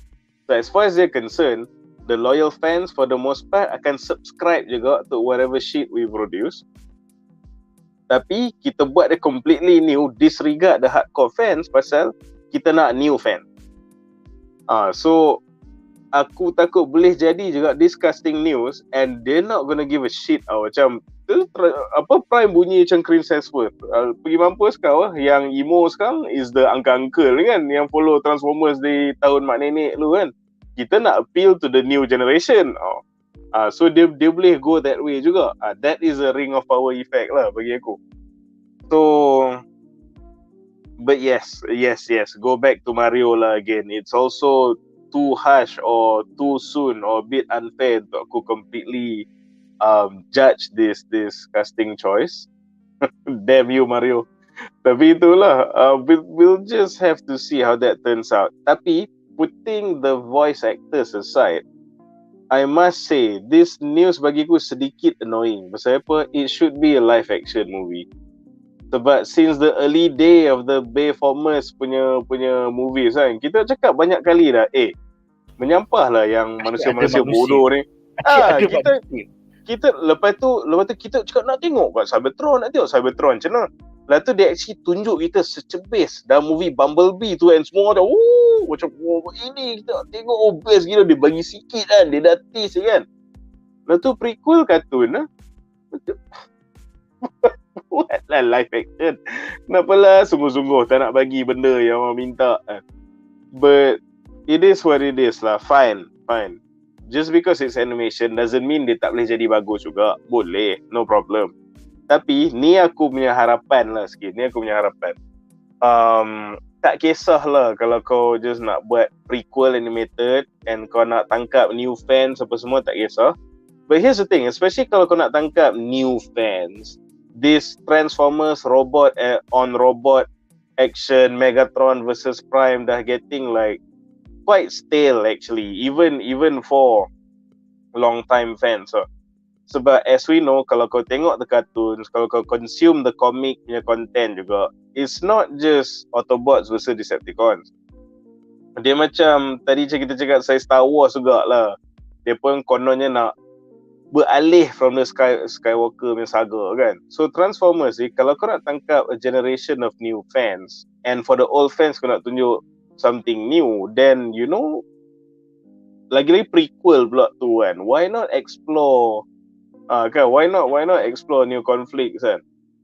Budget mahal dia, aku tak tahulah pasal budget kan, sebab dah banyak Transformer movie dia orang buat yang memang is 90% CGI je nampak kan. So it's something they can totally pull off lah. Avatar pun dia boleh create a whole artificial Pandora punya world kan, so why not kan. And again, dia pun dah tunjuk dalam Bumblebee tu sikit. Maybe the big VSX punya shot, so okay lah aku tunjuk tu. And then lepas tu kau close up lah on the character. So bukannya every shot needs to be a money shot kan. It can be done. Bro, yang dia transform, lepas tu dia lompat, lepas tu dia tembak tu. Oh my god, that was fucking beautiful. This is the shit we want to see. Ni macam there's gonna be tak tahulah. Tak apa. Again tak apa, fine. Tak nak nitpick sangat on those things. Macam aku cakap, it can work also. Sebab again, as Mario pun dah baru je demonstrated juga, animated movies can be box office goal juga. There's no problems with that. It's just that kita rasa sayang, so we've been asking for live action Cybertron dah lama dah kan. But fine. But now that we are getting a Cybertron punya centric punya story juga, which is good. Then you know, you want to tangkap new fans, so then really show us something new. I'm talking about, sebab kalau kau cakap Cybertron, dia dah, you know, it's not just about Decepticons and Autobots. So kau boleh start dengan the creation of the world. kau boleh start dengan when Primus dia punya duality dengan Unicron kan. So at the same time kau pun boleh tunjuk the origin of Unicron, for which kita tahu is the antagonist for the Rise of the Beast punya movie ya. So why not? So kau boleh tunjuk the conflict between Primus and Unicron. Kau boleh tunjuk masa early days of Cybertron with the overlords. So maybe kalau kau nak tunjuk time-time di mana Megatron and Prime they were not exactly enemies yet, kau boleh tunjuk masa Cybertron yang mereka ada banyak city state. So ataupun Cybertron when they had 3 factions, bukan 2. Or you boleh tunjuk Cybertron during bila the Soul Overlord untuk bagi bertenang semua faction yang duk bergaduh the Proto Autobots, the Proto Decepticons ni, dia buat something like tadi aku cakap saya Gladiator kan, macam Gladiator games, macam Hunger Games or macam The Purge punya style dekat Cybertron kan. So Overlord dia buat macam The Purge, so that jangan gaduh. Dia bahasa tournament ni kau belasah lah sama sendiri, lepas tu chill-chill jangan gaduh. Tak pun, even more interesting, kau dah bosan dengan robot nak tunjuk something new, tunjuk pelawan macam aliens pula. Sebab on Cybertron kita tahu dia punya original inhabitants, which dia panggil the demons, so pun ada juga situ kan. So penduduk asal Cybertron tu macam monsters So maybe boleh tunjuk Prime dengan Megatron bergabung untuk protect dia punya homeworld from this kan organic creatures for change. Nampak Transformers lawan aliens, how cool would that be kan. And then later macam mana these brothers in arms boleh jadi sworn enemy from that. So yeah, voice casting aside, fine. Tak nak buat live action pun fine, tak apa. Then if you want to give us this, then explore this rich lore of Cybertron, this many nooks and crannies yang not necessarily melibatkan the typical Autobots versus Decepticons. Kau nak bagi Thor je suara Prime, fine. Kau tak nak buat live action, fine. You want to do this, then give me something new, like properly new. So that is aku punya harapan for this lah. Alright. Seterusnya soalan lantu Duan ya. Apakah pendapat anda tentang pelan Hasbro dan E1 Studios untuk membuat filem animasi prequel Transformers 1 bagi generasi pelapis ataupun peminat baru daripada Gen Z dan juga Gen Alpha, anak-anak saudara kita orang and stuff like that. After all, ini generasi post Bayformers yang tak pernah layan siri animasi daripada 1980s. So diorang hanya tengok movie Bayformers and diorang kata that is good shit bro. Kenapa nak buat G1 design? So apa pendapat kau Duan? Silakan. Menurut aku sebelum tu aku nak jawab apa nama Chris Hemsworth sebagai Optimus Prime adalah tindakan yang silap lah. Patut dia hire Chris Pratt jadi Optimus Prime. Kalau Chris Pratt boleh jadi Mario, dia pun boleh jadi Optimus Prime. Semua bagi dia. Bagi dia semua, biar dia jadi semua dengan suara dia tu. Megatron pun dia. Megatron pun bagi dia. Dia tak payah buat suara apa, dah tukar-tukar suara dia juga sama. Nanti orang confuse, suara sama ni. So untuk menjawab soalan ni tu, aku rasa ni sebenarnya adalah satu apa nama plan orang, tindakan orang untuk macam mana cakap bukan kata backup, plan orang untuk bersedia in case apa jadi dekat Peter Cullen sebenarnya kan, sebab dia pun dah makin tua apa semua kan. So diorang dah kena cari pelapis baru. So sebelum apa-apa berlaku, diorang nak macam bagi orang, benda ni akan jadi isu besar. Orang akan petikan fail lama ketika semua. Tapi nak tak nak diorang kena buat juga, sebab kau kena cari pengganti Peter Cullen juga. Tapi yang sedihnya, kenapa kau bagi A-lister actor atau kau bagi voice actor yang pengalaman, yang orang kata betul kata Munif boleh mimik ke ataupun kau tak boleh mimik, tapi dia adalah orang yang macam senang lah kau nak hire. Bila kau pada A-lister, so dia tak boleh nak komik anytime dia ni, so benda tu tak guna juga. Sebab kalau kau nak sambung, bukan sama legacy Peter Cullen lah, macam korang macam nak bersedia dengan anything happen for Peter Cullen, so biar orang tu biasa dengan tak ada Peter Cullen pun tak apa, kita boleh layan juga. Sebab apa kita nak layan dia animation ataupun Optimus Prime, bukannya suara kan. So dia nak bagi orang terima benda tu, untuk bersedia lah definitely apa. Tapi kenapa bagi A-lister? So benda tu dia tak boleh commit. Sebab tu aku bagi orang yang memang kerja dia tu lah, maknanya dia akan fokus kat situ. So dia tak adalah orang panggil job lain apa semua kan. Bila kau buat macam ni, serupa je lah kau. Tak payah bagi, ni kau bagi je lebih terkali tu kan. Kenapa kau bagi A-lister ni? Tapi aku rasa dia buat ni sebabkan satu yang kenapa dia bagi A-lister adalah sebab nak tarik orang. Sebab apa nanti akan jadi halat, dia ni jadi ni kan. Sebab bila kau letak unknown jadi voice over, nanti orang tak nak tengok kan. So dia letak A-lister. So dia punya plan tu ada, cuma bila dia buat animation, aku tanya dia buat CGI ke dia nak buat 2D macam zaman dulunya. So aku soalan dia tak tunjuk apa-apa dekat CinemaCon so far.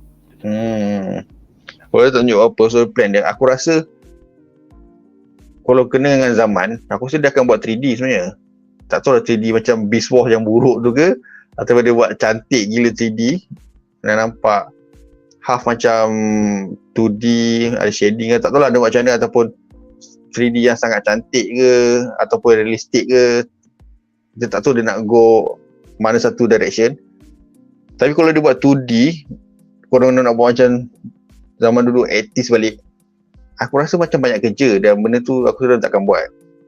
So akan menyusahkan. So kalau dia nak buat movie yang pasal ni, dia akan, aku rasa dia akan go 3D tapi tak tahu mana direction. Nak buat yang kartun punya 3D macam Mario ataupun the realistic punya 3D. Which is apa lagi mahal lah. So tak tahu mana direction nak ambil. Cuma itulah bila bro, menurut IMDb, pengarah Josh Cooley pernah kerja cerita Toy Story 4. So dia daripada Pixar, so most likely it will be 3D lah. Transformers 1 might be 3D.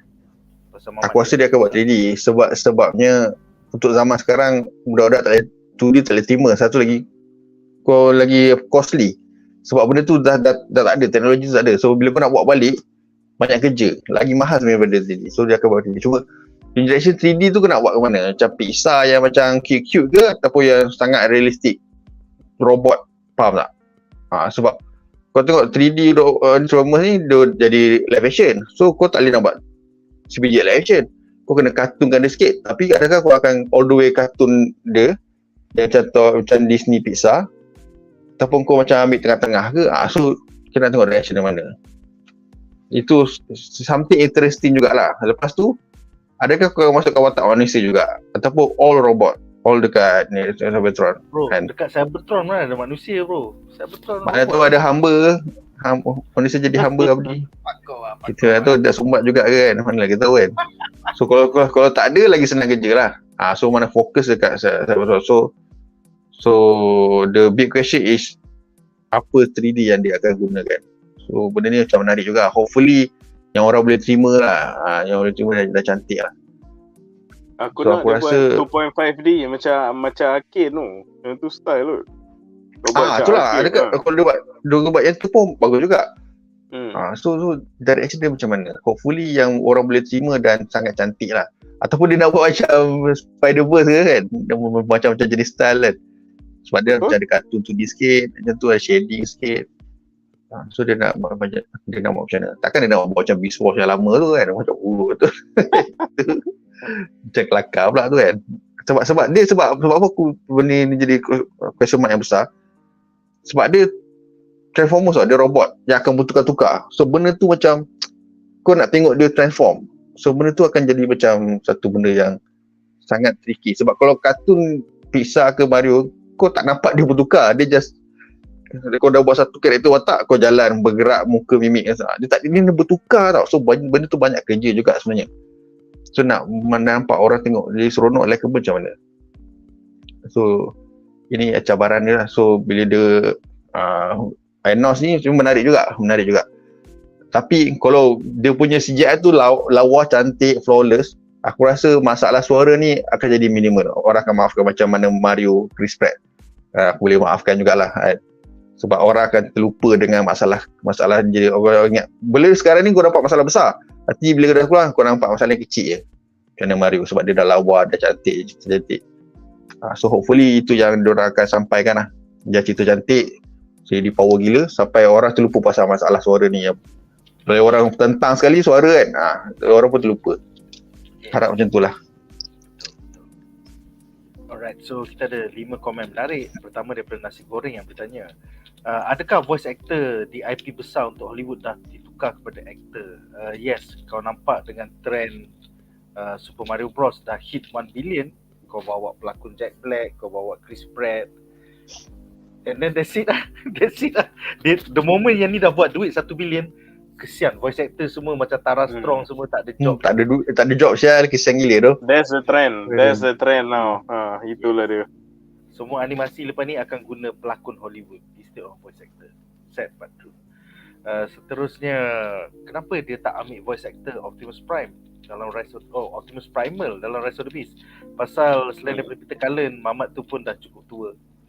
So dia orang nak start dengan generasi pelapis ni, so dia nak guna fresh blood, pelakon that's gonna be around say for the next 30 years. So that's why I think that itu adalah strategi Hasbro dan Iwan Studios. Seterusnya Taza bertanya, kenapa tak fokus Transformers kepada robot je? Kenapa libatkan manusia?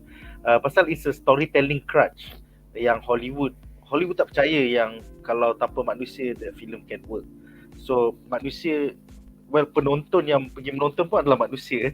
So dia orang rasa yang watak tu, kalau manusia ialah watak utama, orang lagi senang nak hadam. Tapi ini adalah pada orang tak nak. Pada terbalik. Ini prejudice oleh Hollywood. Pasal kita orang in pop culture, kita dah layan Turtles dalam sewer New York 40 tahun lah kot. Kita dah layan banyak benda, robot bercakap lah, apa kebutuh lah, semua kita boleh layan.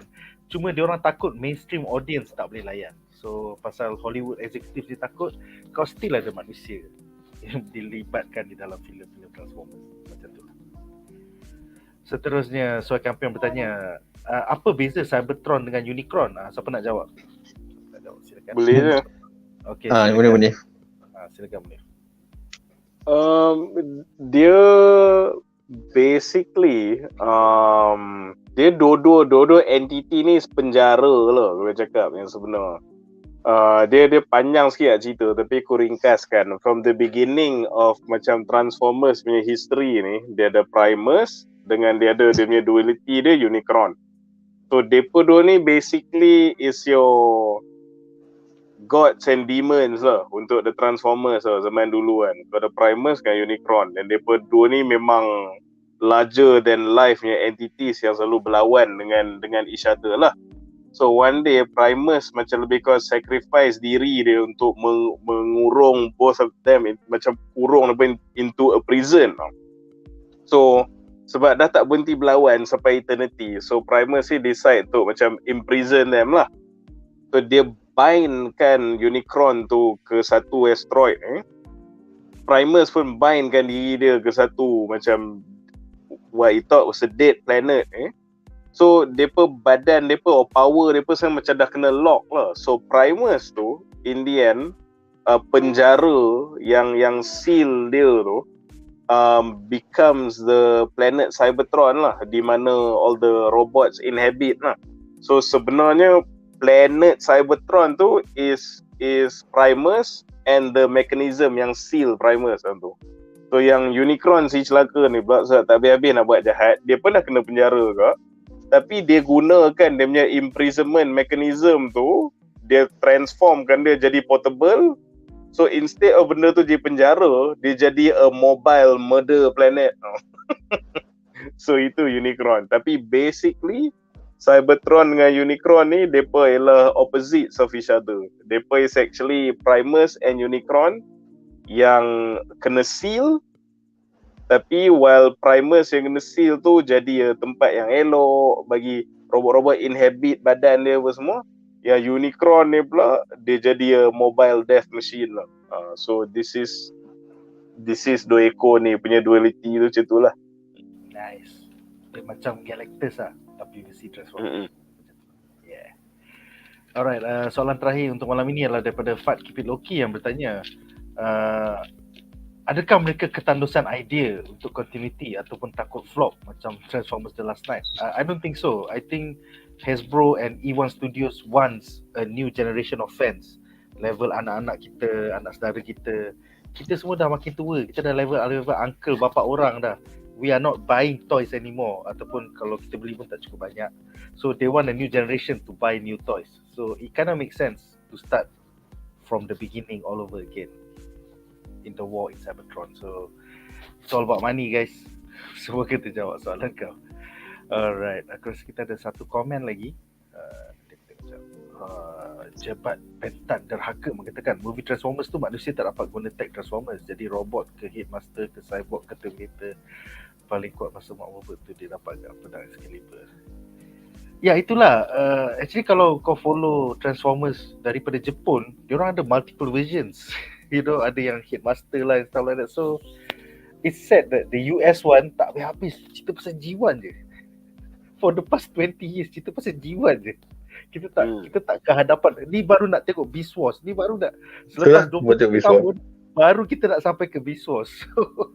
Gitu dapat lagi kan? Nek. Dah sampai Beast Wars tapi dia lace juga, dia sumbat sekali dengan G1 pun ada juga. Dia kan Beast Wars saja. Ya. Kau tambah lagi Unicron lah apalah macam tu lah. Alright guys. So apa pendapat korang tentang animasi prequel Transformers 1 ni? Adakah korang setuju and you guys looking forward to it? Bagi tahu kita orang dalam comment section di bawah. Alright, so aku rasa dengan itu berakhirlah kita punya segmen malam ni. Terima kasih kepada para panelis kita, Duan Yakuza, Kaki Komik, Munif Malek, Kaki Kaiju. Kita minggu ni busy selepas seminggu cuti raya. I think esok aku dengan Wan akan pergi tonton press screening untuk Guardians of the Galaxy. Kemudian malam tu anime crew akan cover bedah Jigo Kuraku, Munif dan juga siapa lagi yang Munif? Siapa lagi yang join kau esok? Kudo, Munif lagi? Aku Kudo dengan siapa lagi ya? Nazir ke? Maybe Nazir. Maybe Nazir. Alright. That should be cool. Kalau korang dah layan Health Andri. Oh, Andri ya. Kalau korang dah layan anime baru ni, join kita orang esok. Seterusnya hari Rabu nanti Duan dan juga Munif akan pergi marathon 3 filem Guardians of the Galaxy in a row. Hopefully diorang dah lemau tu, aku akan interview diorang. Dan hari Khamis nanti kita akan bedah top 5 trailers bersama Hadi. So itu saja untuk malam ini guys. Terima kasih kerana sudi menonton. Majulah fandom, Negara. Bye guys. Selamat Raya guys. Bye. Bye.